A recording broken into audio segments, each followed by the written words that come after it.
खुलुमबाय आं सिबिरानि ब्रह्म नोंथांमोनखौ आंनि sbbodonews चेनेलाव गासैखौबो बरायबावनाय थाबाय नोंथांमोननि थाखाय आं गोदान मोनसे भिडिअ लानानै फैबावबाय अन्नानै भिडिअखौ जोबजासिम नायलांदो गुबुनजों मोजां मोनलायनानै फिसाया असे बिसि आरो फिसाजो सानैखौ बुथारदों बे जाथाया धुबरी जिल्लानि बिलासेपारायाव जादों दायनिगिरि फिसायनि मुङा समीर कुमार बासाक बिसिनि मुङा राखी बासाक बिसोर सानैनि जुलि जानाया 20 बोसोर जाबायमोन आरो बिसोरहा सानै फिसाजोफोर दंमोन बिसि थाखानानैबो गुबुन आइजोजों मोजां मोनलायोमोन समीर कुमार बासाकआ गुबुन आइजोजों मोजां मोनलायनायखौ बिसि आरो फिसाजो सानैया बादा होबाय थायोमोन बेनि थाखायनो सानसे क'क्राझारनि गौरां दैसायाव पिकनिक जानो लांफ्लानानै गावनि बिसि आरो सानै फिसाजोखौ बुथारदों बिसि आरो फिसाजो सानैखौ बुथारनो थाखाय समीर कुमारा रां होनानै मानसि बुथारग्राबो लांफाखादोंमोन राखी बासाकनि नखरनि मानसिफ्रा जाथायनि उनाव पुलिसनिसिम थांनानै गोमानायनि थाखाय केस फाइल खालामदोंमोन बे केस बायदियैनो पुलिसा नायबिजिरनानै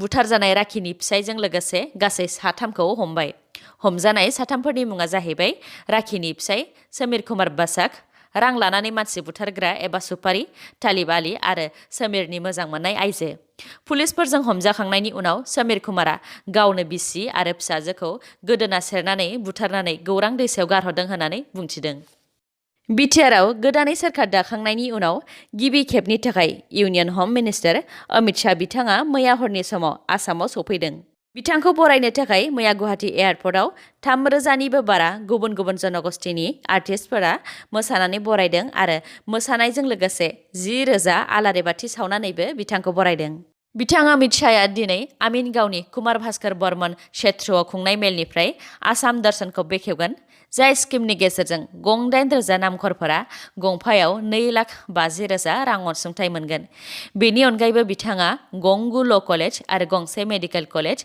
जाय मेडिकेल कलेजआ नर्थ इस्टआवनो बयनिख्रुइबो देरसिन जागोन बेखौ गायसंनायखौ बेखेवगोन बेफोरनि अनगायैबो बिथां अमित शाहआ बिटिसिनि गोदानै सायख'जानाय MCLA आरो प्रमद बर' बिथांजोंबो जयैनो लोगो हमनानै सावरायलायगोन थांनाय साननैसो सिगां बिटिआरआव गोदानै सोरखार जाखांनायनि उनाव 6 गुबुन गुबुन जनगोष्ठीनिफ्राय नमिनेटेड एबा सायख'जानाय MCLA सायख'नानै होदोंमोन बे 6नि अनगायैबो आरोबाव बिटिआरआव थानाय अखिल हिन्दीभाषी विकास परिषदआ हिन्दी राव रायज्लायग्रा सुबुंफोरनि जौगानायनि थाखाय सासे सायख'जानाय MCLA थिसननानै होनो थाखाय बिटिसिनि चिफ प्रमद बर' बिथांजों लोगोसे आसामनि चिफ मिनिस्टार सर्बानन्द सन'वाल बिथांनिसिम खावलायहरदों बिटिआरआव रायजो जानाय हिन्दी राव रायज्लायग्रा सुबुंफोराबो समान मोनथाय आरो समान जौगानायखौ मोनफुंनांगौ होननानै बुंथिदों अखिल हिन्दीभाषी विकास परिषदनि मिरु कमिटिनि आफादगिरि सन्जय तिवारी बिथाङा रायजो राजाफोरजों सायख'जानानै देरहासार जानो हानाय MCLAफोर आरो गोदानै दाजानाय बिटिसिनि चिफ प्रमद बर' बिथांखौ मैयानि समाव रायजो राजाफोरा गाजा गोमजायै बरायदों प्रमद बर' बिथांखौ बाक्सा जिल्लानि सिङाव थानाय 22 नं खख्लाबारि बियाबनि सिङाव थानाय सिमलानि गेलेग्रा फोथाराव बराय मेल खुंनानै बरायदों बिथाङा बे मेलनि गेजेरजों माखासे खोथा बुंथिदों बिथाङा बुंथिदों दि बिथांनि सरकार दानायाव सोरबा जुवा गेलेग्रा समाजाव नांज्लाय खमलाय खालामग्राफोरा सिदा जाखादो नङाब्ला जेलाव थांनांगोन बेनि अनगायैबो बिथाङा माखासे बेसेन गोसा खोथाफोर बुंथिदों बिटिसिआव UPPL BJP आरो GSP हान्जाया जथायै सोरखारखौ दादोंब्लाबो हारिनि बाथ्रायाव BJP हान्जाया जेबो होबथानो मोननाय नङा होननानै BJPजों सिगांनो रायज्लायखादों आरो बिटिआर ओनसोलाव गोबां खामानि मावनो गोनां दं होननानै बिथाङा बुंथिदों रायजो राजाफोरा हेफाजाब होयोब्ला गोजोन हाबा मावलांनो हागोन होननानैबो बुंथिदों बिथां प्रमद बर'आ 40 नं रौता बियाबनिफ्राय देरहासार जानो हानाय MCLA डक्टर नीलद स्वर्गियारी बिथांखौबो रायजो राजाफ्रा गाजा गोमजायै बरायदों बिथां डक्टर नीलद स्वर्गियारीया माखासे बेसेन गोसा बिबुंथि लाखिदों बिथाङा बुंथिदों दि जेलाव जोबथेनानै दोनजानाय NDFBनि गायसनगिरि बिथां रन्जन दैमारिखौ जेलनिफ्राय उदां खालामनो थाखाय अमित शाह बिथांनि आखायाव गांसे गोसोखां बिलाइ एबा मेम'रेन्डामखौ दिनै गथायगोन मख'नो गोनांदि इउनियन हम मिनिस्टार अमित शाह बिथाङा आसामनि माखासे हाबाफारिफोराव दिनै बाहागो लागोन बेयावनो बिटिसि बिसायख'थियाव देरहासार जानो हानाय साफ्रोमबो सोद्रोमाफोरा इउनियन हम मिनिस्टार अमित शाह बिथांखौ दिनै लोगो हमगोन बेनि अनगायैबो बिथां स्वर्गियारीया बुंथिबावदों दि ओनसोल जौगानायनि थाखाय अमित शाह बिथांनिसिम आलदा रां एबा एक्सट्रा पेकेज बिगोन दैज्लां जानायनि सिगांनो माखासे लामा दालां बानायनायनि खामानिफोरखौ मावग्रोगोन आरो आद्रा थानाय खामानिफोरखौ लासै लासै मावगोन होननानैबो बुंथिदों बिथां सोरगियारिया। सोलायनाय आरो परिबर्तन लाबोनो थाखाय रायजो राजाफोरा भट होनानै देरहासार होनायनि थाखाय बिथाङा रायजो राजाफोरखौ साबायखर बावदों। बिथांनि अनगायैबो 6 नं कुसुगाव बियाबनिफ्राय देरहासार जानो हानाय UPPL नि बिजाथि EM उखिल मुसाहारि बिथांखौबो रायजो राजाफोरा बिथांनि न'आव गाजा गोमजायै बरायदों। भिडिअखौ जोबजासिम नायलांदो। लोगोसे नोंथाङा दासिमबो आंनि चेनेलखौ साबस्क्राइब खालामाखैबा अन्नानै साबस्क्राइब खालामदो। लोगोसे बेल आइकनखौ क्लिक खालामदो जाहाथे गोदान गोदान भिडिअ लानानै आं फैयोबा नोंथांनाव सिगांग्रो नटिफिकेसन सौहैयो। ब्रिटेननिफ्राय आसामाव फैनाय सासे सुबुंनि देहायाव कर'ना पजिटिभ मोनदों। मख'नो गोनांदि दा ब्रिटेनाव गोदानै कर'ना भाइरास हरखाबै गोसारफिनदों आरो बे कर'ना भाइरासआ दानि कर'ना भाइरासनिफ्राय 70% बांसिन गोख्रैसिन गोसारसिनो।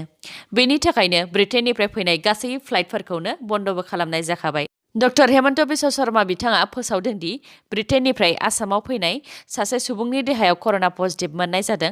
नाथाय बिथांनि देहायाव जि कर'ना पजिटिभ मोनदों बेखौ दा मिथिथ'नाय जायाखै दि बियो गोदान कर'ना भाइरास ना गोजाम कर'ना भाइरास। बेखौ मिथिनो थाखाय दा बेनि सेम्पोलखौ पुनेनि नेशनेल इनस्टिट्युट अफ भाइर'लजियाव नायबिजिरनो थाखाय दैथायहरनाय जाबाय आरो बिनि रिपर्टखौ सानथामनि उनावसो मोनगोन। UGCआ गोदान अनलाइन आन्डार ग्रेजुएट आरो पस्ट ग्रेजुएटफोरनि थाखाय कर्स फोसावदों। आन्डार ग्रेजुएटनि थाखाय गासै मोन 78 कर्स आरो पस्ट ग्रेजुएटफोरनि थाखाय गासै मोन 46 कर्स, जायनि सेमिस्टारा जानुवारिनिफ्राय जागायजेनगोन।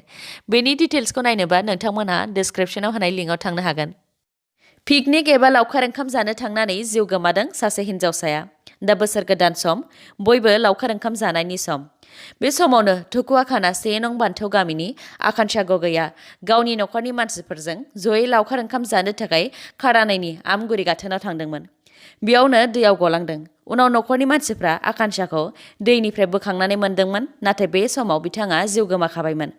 मख'नो गोनांदि जिउ गोमानाय आकांक्षा गगैया 15 बोसोर बैसोनिल'मोन। बिफानि मुङा प्रशान्त गगै। फैगौ 28 आरो 29 डिसेम्बराव आसामनि नलबारि आरो सनितपुर जिल्लायाव कभिड-19नि भेक्सिनखौ ट्रायल रान खालामनाय जागोन। मख'नो गोनांदि 28 आरो 29 डिसेम्बरावनो आसामनि नलबारि आरो सनितपुर जिल्लायाव कभिड-19नि भेक्सिनखौ ट्रायल खालामनायजों लोगोसे गंब्रै रायजो अन्ध्र प्रदेश, गुजरात आरो पान्जाबनि मोनफ्रोमबो रायजोनि 2 जिल्लायाव खालामनाय जागोन। बे खौरांखौ मैया हेल्थ एन्ड फेमिलि वेलफेयार एबा सावस्रि आरो नखर जौगानाय बिफाना फोसावदों। बिफाना फोरमायनाय बायदिबा मक ड्रिलआव खोन्दो आरो जिल्ला खोन्दोआव समानै नायबिजिरनाय आरो डाटा लानाया जागोन। लोगोसे रायजो आरो मिरुसिम बे डाटाफोरखौ दैथायहरनाय जागोन। दासिम हादराव गुबुन गुबुन थाखोनि सुबुंनो भेक्सिन हेन्डलार आरो प्रशासननि 2360 सुबुंफोरनो फोरोंथाय होनाय जाबाय। कंग्रेसनि MLA अजन्ता नेउगखौ आसाम प्रदेश कंग्रेस कमिटिया कंग्रेसनि सोद्रोमा बिफाननिफ्राय अफिसियेलि बोखारबाय। कंग्रेस हान्जानि बेरेखा मावनायनि थाखायनो बिथां MLA अजन्ताखौ कंग्रेस हान्जाया बिफाननिफ्राय बोखारदों। दिनैनि भिडिअआ एसेनोसै। गाबोन आरो गोदान भिडिअजों लोगो मोनफिनबावगोन। नोंथाङा दासिमबो आंनि चेनेलखौ साबस्क्राइब खालामाखैबा अन्नानै साबस्क्राइब खालामदो। लोगोसे लाइक, कमेन्ट आरो शेयार खालामनो दाबाव। गोजोन्थों।